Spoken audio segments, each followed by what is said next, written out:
What's going on, everyone? So welcome to my latest video. This is part of a series where I focus on a specific director and rank that director's work from worst to best. Done such directors in the past such as Paul Thomas Anderson, David Fincher, Spike Lee. The list goes on. You guys can check out those directors and many other directors that I've ranked down below in my director playlist. But guys, you clicked on this video, so you know it. This time around, I'm focusing on John Carpenter's films and ranking them from worst to best. Now, the special thing about this video is that, for one, I was working on watching all of John Carpenter's films for a little over 3 years. Some of his films were kind of hard to find at times, but I managed to do so. And the other thing was what really made me say, hey, 2023 is the year that I am going to not only film the video but post it, is that I did a community poll where I asked you guys what director you guys would want me to do, and I gave you guys some options on the ones that I was working on, and you guys chose John Carpenter. So that's why I'm happy to be able to say, hey, I've seen all his films, and here I am because of you guys. I finally was able to watch all of them, and here we are. Other thing is, I am joined by my good friend Sergey of Skynet Gem. So he and we both will be talking about these 18 films. That's right. I'm specifically talking about John Carpenter's 18 films. Now, I'm not talking about any, TV movies that he's done, music videos, music that he's created. None of that. Just specifically the 18 films that he's done. And I'll be ranking them from 18 being his worst to 1 being his best. And of course, our opinions. But guys, enough exposition. Let's get started. I'm going to be having Sergey go first. So Sergey, take it away. How's it going, everyone? Today I want to thank Chad for having me on his channel, and we're going to be doing the John Carpenter ranking. Now, both of our views are going to be kind of different because, for the most part, John Carpenter is really a hit or miss for me. I'd say only like 25% of his filmography I actually enjoy, but I still nonetheless respect the director for his style. He definitely does have a craft to his work, whether it's creating atmosphere or having great concepts, but it's just a lot of times it just doesn't mesh right for me, which I know the comment section is going to blow up because there's a lot of his fans out here. So this is why I said we're going to have like 2 different views. Well, let's start with the bottom of the barrel. Number 18 is going to have to be Dark Star, which is his debut film, which I keep calling Death Star, but I was able to get it right this time. So with this being his first film, there's obviously a limited budget. He's still kind of honing in what he wants to do. He's still honing in his craft. And it lacks much plot. There's not a whole lot of character development. There's not much happening in the film. It's just a bunch of people sitting inside a spacecraft and just talking quietly. So didn't really make it that much entertaining to watch. Kind of really a dud. I mean, it plays out like just a bad Star Trek episode trying to be 2001: A Space Odyssey. At number 17 is either a very accurate documentary about Amber Heard or just a really bad movie, and that is The Ward. Nearly every psych ward film will be better than this movie that it's trying to copy, whether it's Shutter Island or Identity or Unsane. All better movies than this. The acting is terrible, the writing is very weak, and the twist is just laughably bad. I mean, it lacks the atmosphere that we're accustomed to seeing from John Carpenter, and the effects are terrible, and which is just another shocker on its own, and it's so bland that it's just difficult to sit through. At number 16 is The Ghost from Mars. Another terrible entry from Carpenter, just features hammy acting, cringeworthy dialogue, the bad effects, and just a score that doesn't fit the film in the slightest, and just horrible camera work. The only reason this is higher up is because conceptually it's actually better than the other 2, and it's got solid color grading. It's going for that Marsy look. It looks decent. At number 15 is Escape from LA. Yet another film with hammy acting, just a tonal mess, and a film that is taking itself way too seriously, and in part just makes it turn out hilariously bad. The effects, man, they're just icing on the cake. I mean, from a filmmaking point of view, it's slightly better than the other 3 films, but, we're just grabbing at straws here, honestly. And number 14 is Village of the Damned. My goodness. The acting, the writing, the story progression, this just got worse with each minute. The concept is the only reason this is not lower. Compared to all the other titles, it's it's a sliver better. But again, we're just really at the bottom of the barrel of his filmography right here. At number 13 is going to be a controversial pick. Comment section is going to blow up, and that is Big Trouble in Little China. I didn't like this movie. As I called it, it's a bunch of hocus pocus, mumbo jumbo with an illogical story, uninteresting characters, bad effects, and a film trying to cram too many different styles into one film. Characters spat out the most ridiculous of lines, and it just wasn't for me. Like, I really did not enjoy this. It was not entertaining for me in the slightest. But yeah, this was just this was kind of another torturous sit through for myself. But you know what? We're slowly getting there.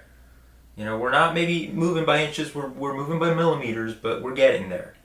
So, Chad, I'm gonna let you take it away and unveil your 18 through 13. Thank you very much, Sergey. Now, to start things off with me, my number 18 is The Ward, which I feel terrible saying because The Ward was John Carpenter's final movie, and before he retired. And it's just one of those things when you're watching the movie, you can't help but say this is a lesser version of all of these other movies that we've seen before. And I could be watching any of those movies, but unfortunately, I'm just watching this movie.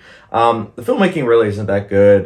There's not much that I would say, hey, is worth your time watching. The only reason I would say, hey, watch The Ward is if you're kind of like myself and Sergey, where you're trying to watch all of John Carpenter's films. Besides that, really not worth your time. And yeah, that's why it's my number 18. Next up on the opposite front, we have I believe it was his first movie, but my number 17 is Dark Star. Dark Star is a movie that on paper sounds like something that I would love. Sci-fi movie, outer space, heavy visual storytelling, but unfortunately the actual execution left a lot to be desired. It just wasn't something that I found to be that fascinating when watching it. Honestly, similar to The Ward, it felt like a chore. So it's kind of interesting that his first and his last movie felt as such, but here we are. It's my number 17. Next up, my number 16 is Ghosts of Mars.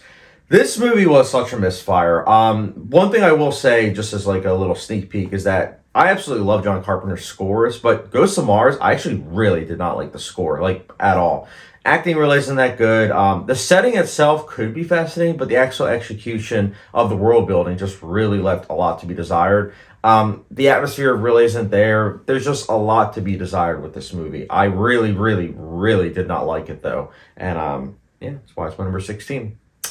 Next up, my number 15 is Escape from LA. That's right, it's the sequel to Escape from New York, and it is pretty much a remix tape of the original Escape from New York, but with a lot lesser versions of what we saw in the first movie. And the thing is with the sequel is that they also decide to utilize CGI during a time when CGI just wasn't really there, especially for movies that Carpenter usually worked with low budget, mid budget, and the CGI just wasn't there for them at that time, and it shows. There are a lot of times where the CGI is just like, wow, that is terrible. And again, if you want a movie that takes place and it, has this premise, just watch the original Escape from New York. Done. I did not like Escape from LA. That's why here we are with it being my number 15.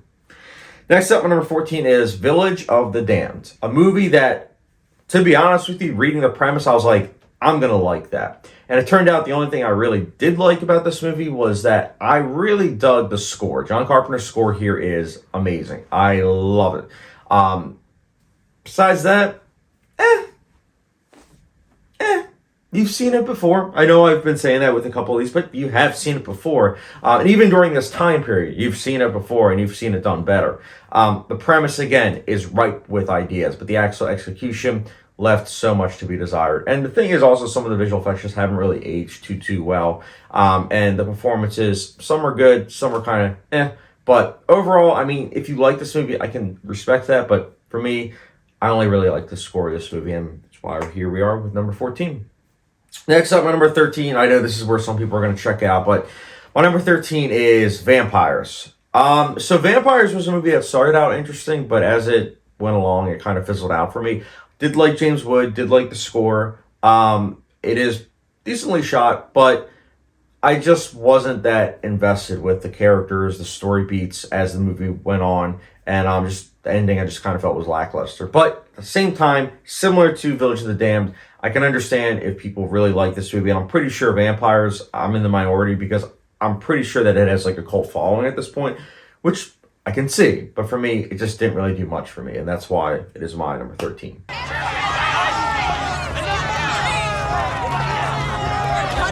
Well, hello. Since the last time you saw me, a mob of Carpenter fans have surrounded my home with pitchforks and wildfire, so I'll be continuing to do the rest of this ranking in a more secure and safe location. So, at number 12 is Escape from New York. I don't think it's much of a shocker, really. I'd say I didn't like this film either. Once again, terrible writing, effects don't hold up, and the story just flatlined for me. I think Kurt Russell is easily the best part of this movie, but again, the script is so over the top, the acting is forced, and there's just not much here that made me care for it. Kind of flatlined for me. At number 11 is Assault on Precinct 13, which is actually a solid film, but I liked it better when it was called Night of the Living Dead or Rio Bravo. But, I enjoyed it nonetheless. There's one scene in particular involving a kid, which was extremely ballsy. And yeah, I'm going to leave it at that. I'm not going to ruin it for anybody. I just was not expecting that. I really liked the score, but I was conflicted by the tonal changes from very dark to very comedic at times. Just in addition to that, the characters they felt like cardboard cutouts, unfortunately, which is what was really bringing the film down for me, and in part because the acting was rigid, which just made everything else feel staged. But you know what, not too bad of a film. At number 10 is The Fog, which I'm happy to say has great atmosphere for a film called The Fog, and I really like the visual presentation. I think that it's one of the film's strong suits in addition to a very well utilized score.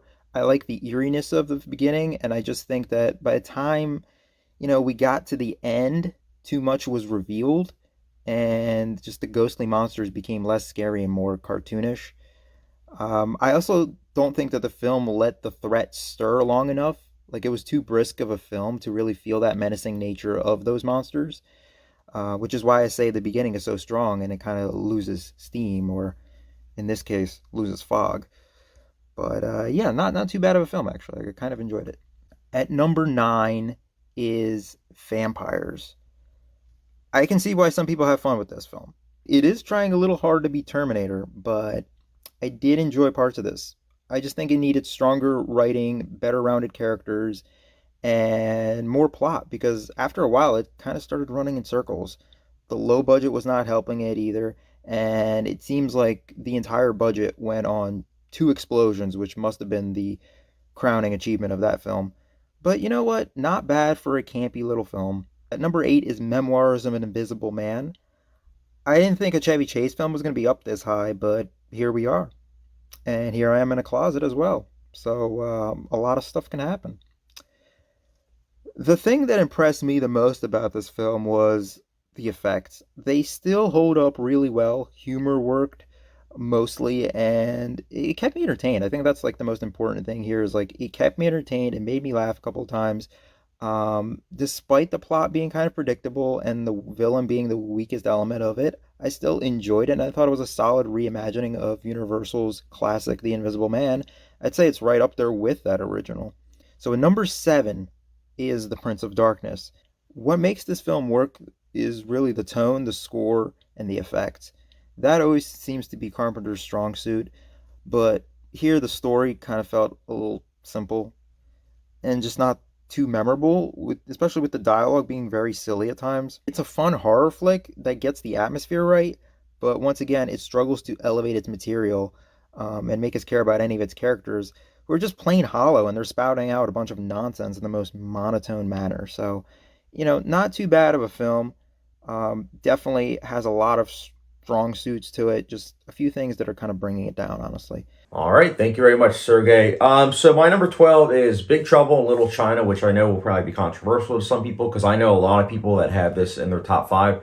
Totally get that. But for me, there are some elements of this movie that just didn't quite work, but then there are other elements that I really, really dug. And that's why overall I feel quite mixed about this movie. But I do understand and appreciate the appeal of this movie for a lot of people and the blending of different genres. I like that. I do like that approach, but I just thought that there was some desire to be had while watching this. And also, some of the visual effects just have not aged well. Actually, I'm kind of curious if they were good to begin with, like when this first came out. But some of them were just like, oh my, no, no. But yeah, like I said, I understand if you like this movie a lot. I can totally get that. But for me, it's my number 12. Next up, my number 11 is The Fog. I love the score for this film. The score is amazing. I like the performances. I like the atmosphere quite a bit. But I do feel mixed about this one too, because I do feel the story kind of gets lost in the mix. And I do think that this movie is overall more atmosphere than storytelling. And one could argue that sometimes they are blending of the two, or one takes, hold more so than the other one. And I totally get that. And sometimes that can work. But I felt like here when watching it, because it was mostly atmosphere and the storytelling, the plotting, the characters took a back seat at times. Sometimes I just wasn't as engaged. But I will say that when it did click at times, it really, really was good. And again, I did enjoy this movie overall, but it's not one of those Carpenter films where I'm like, yes, I love that film. It's one of those ones where I feel mixed about, but more positive than the other ones. And that's why it's my number 11. Next up, my number 10 is Memories. I almost said Memories. Memoirs of an Invisible Man. This movie was hard to find. Very hard to find. And I gotta say, watching it, kind of wish that it wasn't the case, because this movie was actually very entertaining and very well crafted. Chevy Chase, you would not think would be someone that you would see in this kind of role, but I'm glad that we did, because he was quite good in this movie. I found myself to be very entertained by this movie. It's not amazing or anything, but it's very entertaining. If you are able to track this movie down, I would definitely recommend checking it out, because it does have its high notes. And yeah, that's why it's my number 10. Next up, my number 9 is Starman. Starman is a movie that, let's face it, some people might compare it to E.T. in some ways, just because of like the premise and everything, but Starman is good in that it's able to hold up on its own. It's able to stand on its own, from the visual style, how different it is compared to E.T., the acting, the different performances and everything. Jeff Bridges is great. I think that this movie is really good in terms of the acting, and then in typical John Carpenter style, the atmosphere, it's there. Didn't love this movie, but I definitely think it's solid, and I definitely would say that it's definitely worth your time. And that's why it's my number 9. Next up, my number 8 is In the Mouth of Madness. So, similar to Big Trouble in Little China, I know a lot of people have this even higher up on their list, and I totally get that. For me, my thing is this. In the Mouth of Madness, I enjoyed quite a bit, and I do like the fact that the line between what's real and what's not is definitely blurred 100%, especially as the movie progresses, and I did like that. But overall, towards the end, I did lose a little bit of interest, I'm not going to lie, compared to the first act and everything. But overall, I did still enjoy this movie. The filmmaking is quite good. I like the performance. Sam Neill did a really good job in particular. So it's definitely worth your time. I just didn't love it the way a lot of people do, because I know, again, that this does have a cult following, especially if you go on Letterboxd. A lot of people have this higher up on the list. Totally get that. For me, I liked it, just didn't love it, and that is why it's my number 8. Next up, my number 7 is Christine. So the ironic thing with Christine is I first saw Christine in October of 2022. It was like a week before Halloween Ends, which did not like Halloween Ends, but the reason why I bring that up is because watching Halloween Ends, there's like a homage to Christine. And I'm so glad that I watched Christine right beforehand, because I wouldn't have picked up on that homage. But Christine is one of those movies where it's very fascinating. It's very fascinating and has all the things that I like about John Carpenter. Great score, really well shot, interesting premise, really good build up too. I mean, that's the thing about this whole movie, is that as it builds and builds and builds, it builds to a finale that didn't really expect. Didn't love this movie. I know that this does have a cult following, which I know I've been saying this a lot, but truthfully, John Carpenter movies do have a cult following, and this is definitely one of them. I don't love it, but I definitely understand why it has a cult following, because it is very well put together. And for that, I really like it, and I was very entertained by this movie. And I can see myself revisiting this movie down the line, and that's why I have it higher up as my number 7. Well, it seems the Carpenter mob has dissipated, so I feel like it's safe to come back out here and do the rest of this ranking. So we'll talk about number 6, which is Starman. Starman is a lot deeper than it lets on. You have really good chemistry between both leads, and when the film is focusing more on its tender side, it's actually a good film. But it's when we cut to those military scenes, it follows a lot of very typical cliches, and usual military tropes. So it wasn't as interesting at that point. But it does take a few things from E.T. and Terminator and even Close Encounters of a Third Kind, but it's still able to make its own thing, and I kind of enjoyed it still, nonetheless. And number 5 is Christine, which I do think is one of the better Stephen King adaptations. Again, Carpenter utilizes a great score, cinematography is good, and I really like the concept. And the ending is pretty solid too. Like, it doesn't thankfully try to set up a sequel. I had a lot of fun with this. I feel like it's just like it started stretching the runtime a little bit, and the plot just kind of ran out of material. It just kind of started repeating itself. But otherwise, very solid film. At number 4 is a film I'm surprised made it this high, considering everybody knows me, knows that I talk crap about it, and that is Halloween. Now, don't get me wrong. It's not so much that I'm complaining about Halloween, it's mostly the franchise that I can't stand. The first film is actually quite solid. It's just a franchise that has been milked to death, which has made me never want to revisit even the first film. And even just judging the first film, I do still think it's an overrated horror film. But you know what? The filmmaking is exceptional, the score is very eerie, and the mystery behind Michael Myers does keep you invested for the entire runtime, even if it is like a very simple slasher movie. Performances are on point, and I think it's a solid film. Like, don't get me wrong, it's up this high. That means I did enjoy it. It's just over the years I have grown to kind of hate this movie because of that franchise. So I just don't have much of an appetite for Michael Myers anymore. But the movie is solid. I just don't plan on revisiting it too often. And number 3 is They Live. This was actually one of my first Carpenter films that I've ever seen, and it's just a fun film, a lot of entertainment value here. Really love the unique concept, satire, and the bunch of one-liners that you get out of this film. Just a very entertaining film. I could say that the acting could be better, like it's not the best, but it's a movie that's not taking itself too seriously, so I can't really take off too much off of it. But yeah, I mean, Roddy Piper isn't necessarily the greatest actor. I mean, yeah, he's not. So, but again, I don't know how much more enjoyment value you would get out of it if it was more serious, because the kind of point of it is for it to be kind of silly. At number 2 is The Thing. One of the things that makes The Thing so great is it takes everything that John Carpenter does really well and it just serves it up on a dish. There's not too much dialogue, which is one complaint that I've always had with John Carpenter, is the dialogue usually isn't that great or the acting isn't great. But when he just focuses on the special effects and the atmosphere and just presenting that horror, it works so well. And I think that's what really makes this film work. The isolated feel of the shadows, the special effects are really great. It lets the film breathe, it lets the visuals do all the talking, and not having that exposition really just elevates the film so much more, gets people to get scared. It's an iconic film for a reason. It sells on the horror.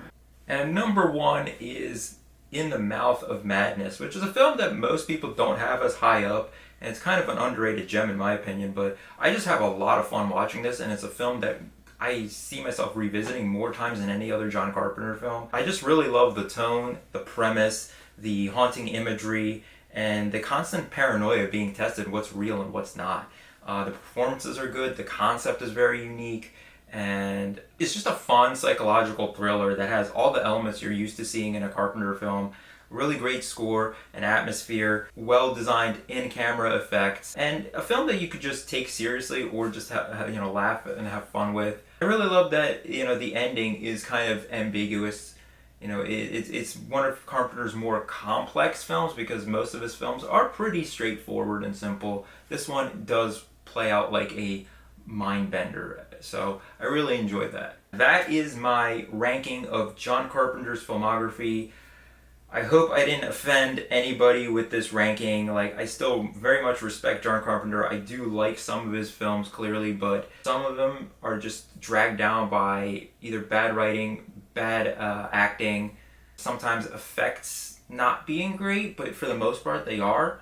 But, you know, just I feel like the scripts need to be stronger at times. I just wish his last movie wasn't something like The Ward, because that was pretty terrible. I'm going to pass it over back to you, Chad. I want to thank you for having me on the channel to do yet another ranking. Hope to do another video soon. All right. I just wanted to say huge shout out and thank you to Sergey for coming onto the channel. If you guys have not subscribed to him yet, definitely would recommend you do so. I'll put the link down below. And also be sure to follow him on Letterboxd. I will also try to put the link down on Letterboxd for his account down below. But yeah, guys, we're getting to the nitty gritty, the top 6, so to speak. So let's continue. So number 6, we have Prince of Darkness. I really dug this movie, although I can't lie, the score, which is incredible, really elevated this movie by an additional half star. It's that great of a score. I really liked the story. I found the characters not to be quite as interesting as the story itself, but there is so much atmosphere that blends so well with the story that I couldn't help but enjoy myself. This is a solid film. Would definitely recommend you check it out, and yeah, that's why it's my number 6. Next up, my number 5 is, I kind of mentioned it earlier, but my number 5 is Escape from New York. I really dug this movie, man. I really, really dug this movie. I was engaged throughout this movie. It is highly entertaining. And additionally, not only is it entertaining, but the world building is really good. Everything feels very lived in, very grungy looking, which I really dug because I feel like something like, you know, the opposite, the antithesis of this movie would be that it would be all pretty looking and everything, which I can respect, but something like this, where it's a world that's, you know, supposed to be overrun and ridden by, you know, all these criminals and everything, it's really refreshing to see how everything feels that way, on what it would be if a worst case scenario happened like this. I really like the lead performance. Kurt Russell did a great job in this role. Love the score, of course, and I think the practical effects still hold up quite well. Overall, it's just a very rock-solid film that is well put together, and would definitely recommend you check it out. If you've been sleeping on this movie, definitely check it out. I slept on this movie for a long time. I heard about it for many years, and this ranking video is why I finally checked it out, and I'm so glad that I did. But yeah, Escape from New York is my number 5. Next up, my number 4, a huge surprise, but my number 4 is They Live. So They Live was not really a movie I was looking forward to. I went into it knowing nothing, the way I did with a lot of these movies. But the thing is that I saw the poster and I was like, what is this? But what I got was something that I have been wanting to see for a lot of these John Carpenter movies I saw, which was an interesting premise that was executed very well. And this is definitely the case. They Live is brilliantly executed. It is highly engaging, highly entertaining. Great score. I love the lead performance. I think it is hilarious. It is such a nice little fish out of water type performance that really works with what Carpenter was going for. And I think that the humor in this movie does work quite a bit, especially the ending. I was not expecting it to end where it did, but I was so happy that it did. I like this movie quite a bit. I can definitely see myself revisiting it, and I what can I say? Definitely check out They Live if you haven't seen it already. And yeah, well, it's my number 4. Next up, my number 3, I would love to own it on 4K, but as of filming this video, they haven't released it yet. I think they were having some behind-the-scene issues with it coming out. But my number 3 is Assault on Precinct 13. This is like a combination of Rio Bravo / El Dorado mixed with Night of the Living Dead. And if that sounds interesting to you, it is. It is very interesting. This is a very economic movie. It is very short. Everything is just thrown at you, and the world building is done so in a way that, because everything is thrown your way, you figure things out as, you know, the characters do. And that's something that I really appreciated. I love the cinematography. It's got that dark, gritty look to it that you know, Carpenter really likes, and it works. It works quite a bit. The score is great. I was very entertained and engaged by these characters. Just a good film. And yeah, that's why it's my number 3. And I will say, truthfully, I was going back and forth between that being my number 2 or number 3. But I said to myself, you know what? I'm going to have it as my number 3 because I've only seen it one time. Maybe it will go up upon subsequent viewings, but for now, keep it at number 3 because your number 2 you've seen many times and you like it each time. And my number 2 is Halloween. That's right, the movie that started a huge franchise, but none of them have come anywhere close to this one, in my personal opinion. I really like Halloween. It, of course, has that opening scene where it's a long take, just beautiful. One of the best scores of all time. In fact, not only one of the best scores of all time, but I would say, although, again, I'm not going to reveal it, but I am planning to do like a top 10 horror films list. Although my favorite horror film isn't the best score of all time, I would argue that the Halloween score is the best score of all time, specifically the theme song. It is just outstanding. It is, you can't help it when you listen to it to really want to listen to the full track when you're listening to it. I loved it. I love the score. I like the performances. Jamie Lee Curtis is good.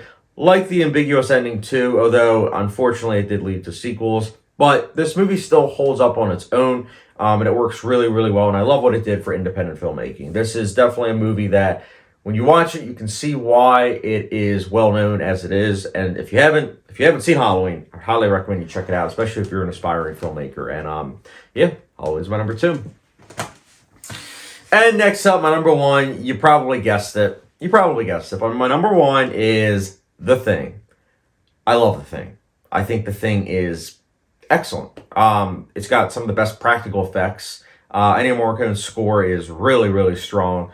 The makeup, the performances, the characters, the atmosphere, the storytelling, everything works in this film. This is John Carpenter's best film, in my personal opinion. I know some people will say In the Mouth of Madness or Halloween, but no, for me, it's The Thing. I absolutely adore this film. If you've been sleeping on this film and you are a fan of sci-fi and horror, what are you doing? Check this film out already. It is one of the best of both genres, and yeah, that's why it's my number 1.